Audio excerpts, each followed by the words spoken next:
Well, as we wind up the evening, this is the part where we break the mold. I want to just focus a bit on MMAC's role to enhance our region's assets and reduce our liabilities. We all know that to reach our potential as employers and as a community, we need to address the racial disparities that impact working and living in this region. So over the past year, the MMAC board refocused its attention on this issue as one of the biggest barriers to a healthy business climate. The board assembled a task force to gain a deeper understanding of these disparities. And at this point, I'd like to turn it over to two of the task force members, Chris Rowland and Emily Phillips, to share some of those findings with us. Emily, Chris?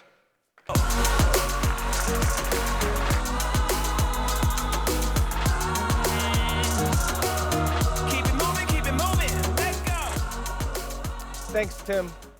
For most of you, it will come as no surprise that Milwaukee has significant racial disparities. It may, however, surprise you just how pronounced the problem is.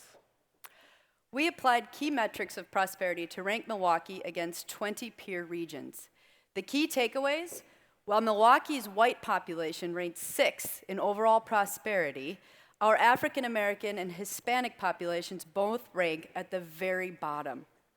Metro Milwaukee also has the widest gap in prosperity between its white population and its African American and Hispanic populations. Informed by this data, our task force recruited 32 companies and organizations, surveyed their diverse managers to better understand the challenges and opportunities those managers face, both working in their companies and living in Metro Milwaukee.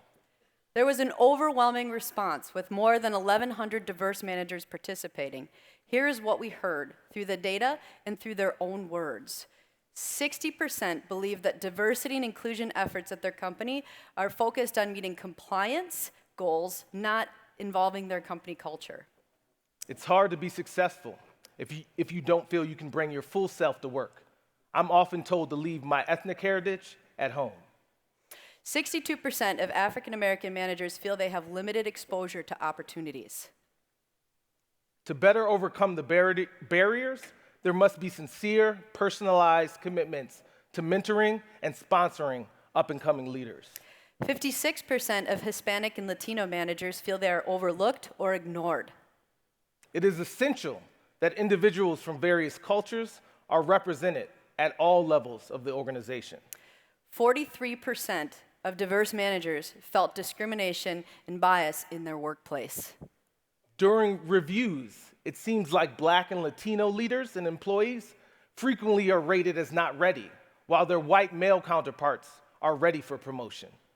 And outside of their workplace, 64% felt discrimination in the community.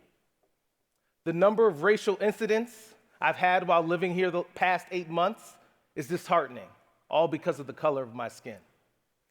As representatives of this task force, the most important takeaway we heard from the participants: address these findings with urgency. We can and we must do better. We are also incredibly optimistic that business leaders have come together to listen to the voices firsthand and authentically understand these challenges. A better Milwaukee is possible. These leaders are committed to improving the world of work for tomorrow.